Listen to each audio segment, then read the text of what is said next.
بن ابی رباح نے خبر دی، انہیں صفوان بن یعلی نے، ان کو یعلی بن امیہ رضی اللہ عنہ نے، انہوں نے کہا کہ میں نبی کریم صلی اللہ علیہ وسلم کے ساتھ جیش اسرا غزوہ تبوک میں گیا تھا۔ یہ میرے نزدیک میرا سب سے زیادہ قابل اعتماد نیک عمل تھا۔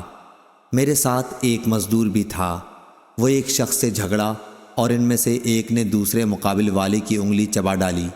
دوسرے نے جو اپنا ہاتھ زور سے کھینچا تو اس کے آگے کے دانت بھی ساتھ ہی کھنچے چلے آئے اور گر گئے۔ اس پر وہ شخص اپنا مقدمہ لے کر نبی کریم صلی اللہ علیہ وسلم کی خدمت میں پہنچا۔ حضرت صلی اللہ علیہ وسلم نے اس کے دانت ٹوٹنے کا کوئی قصاص نہیں دلوایا، بلکہ فرمایا کہ کیا وہ اپنی انگلی تمہارے منہ میں چبانے کے لیے چھوڑ دیتا؟ راوی نے کہا کہ میں خیال کرتا ہوں کہ آپ صلی اللہ علیہ وسلم نے یوں بھی فرمایا جس طرح اونٹ چبا لیا کرتا ہے۔ صحیح بخاری حدیث نمبر 2265۔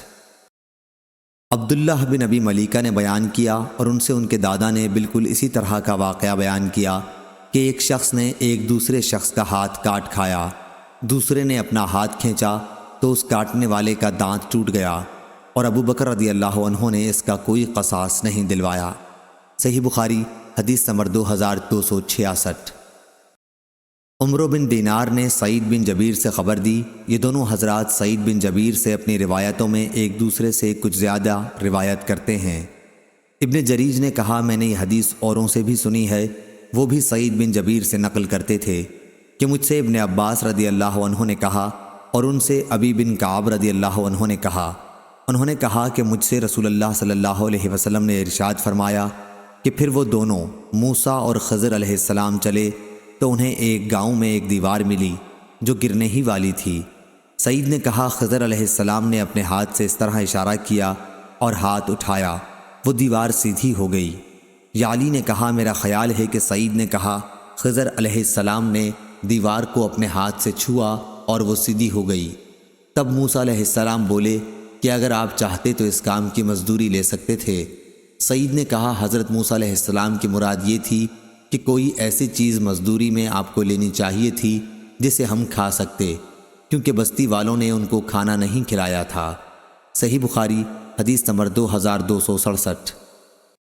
حماد بن زید نے بیان کیا، ان سے ایوب سختیانی نے، ان سے نافع نے، ان سے ابن عمر رضی اللہ عنہ نے کہ نبی کریم صلی اللہ علیہ وسلم نے فرمایا تمہاری اور یہود و نصارہ کی مثال ایسی ہے کہ کسی شخص نے کئی مزدور کام پر لگائے اور کہا کہ میرا کام ایک قرات صبح سے دوپہر تک کون کرے گا؟ اس پر یہودیوں نے صبح سے دوپہر تک کا کام کیا۔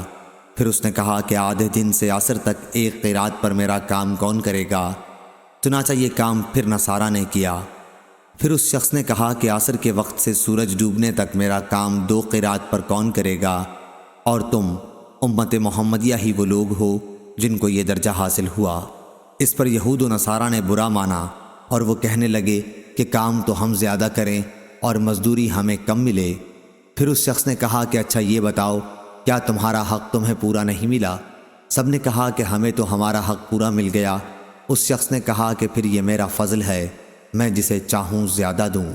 صحیح بخاری حدیث نمبر 2268۔ عبداللہ بن عمر رضی اللہ عنہ کے غلام عبداللہ بن دینار نے بیان کیا اور ان سے عبداللہ بن عمر بن خطاب رضی اللہ عنہ نے بیان کیا کہ رسول اللہ صلی اللہ علیہ وسلم نے فرمایا تمہاری اور یہود و نصارہ کی مثال ایسی ہے کہ ایک شخص نے چند مزدور کام پر لگائے اور کہا کہ ایک ایک قرات پر آدھے دن تک میری مزدوری کون کرے گا؟ پس یہود نے ایک قرات پر یہ مزدوری کی، پھر نصارہ نے بھی ایک ایک قرات پر کام کیا، پھر تم لوگوں نے عصر سے مغرب تک 2 قرات پر کام کیا۔ اس پر یہود و نصارہ غصہ ہو گئے کہ ہم نے کام تو زیادہ کیا اور مزدوری ہم کو کم ملی۔ اس پر اس شخص نے کہا کہ کیا میں نے تمہارا حق ذرہ برابر بھی مارا ہے؟ انہوں نے کہا کہ نہیں۔ پھر اس شخص نے کہا کہ یہ میرا فضل ہے، جسے چاہوں زیادہ دیتا ہوں۔ صحیح بخاری حدیث نمبر 2269۔ یحییٰ بن سلیم نے بیان کیا، ان سے اسماعیل بن امیہ نے، ان سے سعید بن ابی سعید نے اور ان سے ابو ہریرہ رضی اللہ عنہ نے کہ نبی کریم صلی اللہ علیہ وسلم نے بتلایا کہ اللہ تعالیٰ کا فرمان ہے کہ 3 قسم کے لوگ ایسے ہیں کہ جن کا قیامت میں خود مدعی بنوں گا۔ ایک تو وہ شخص جس نے میرے نام پہ عہد کیا اور پھر وعدہ خلافی کی۔ دوسرا وہ جس نے کسی آزاد آدمی کو بیچ کر اس کی قیمت کھائی، اور تیسرا وہ شخص جس نے کسی کو مزدور کیا، پھر کام تو اس سے پورا لیا لیکن اس کی مزدوری نہ دی۔ صحیح بخاری حدیث نمبر 2270۔ ابو اسامہ نے بیان کیا، ان سے برید بن عبداللہ نے، ان سے ابو بردہ نے، اور ان سے ابو موسیٰ اشعری رضی اللہ عنہ نے کہ نبی کریم صلی اللہ علیہ وسلم نے فرمایا، مسلمانوں کی اور یہود و نصارہ کی مثال ایسی ہے کہ ایک شخص نے چند آدمیوں کو مزدور کیا کہ یہ سب اس کا ایک کام صبح سے رات تک مقررہ اجرت پر کریں۔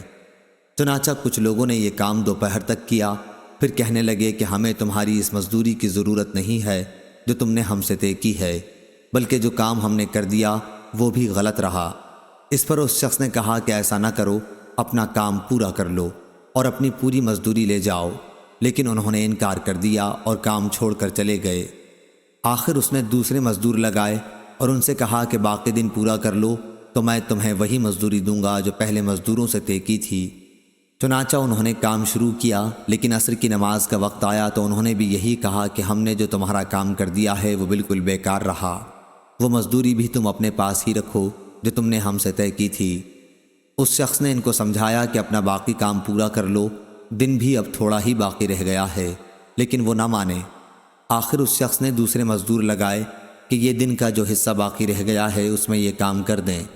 چنانچہ ان لوگوں نے سورج غروب ہونے تک دن کے بقیہ حصے میں کام پورا کیا، اور پہلے اور دوسرے مزدوروں کی مزدوری بھی سب انہی کو ملی۔ تو مسلمانوں کی اور اس نور کی جس کو انہوں نے قبول کیا یہی مثال ہے۔ صحیح بخاری حدیث نمبر 2271۔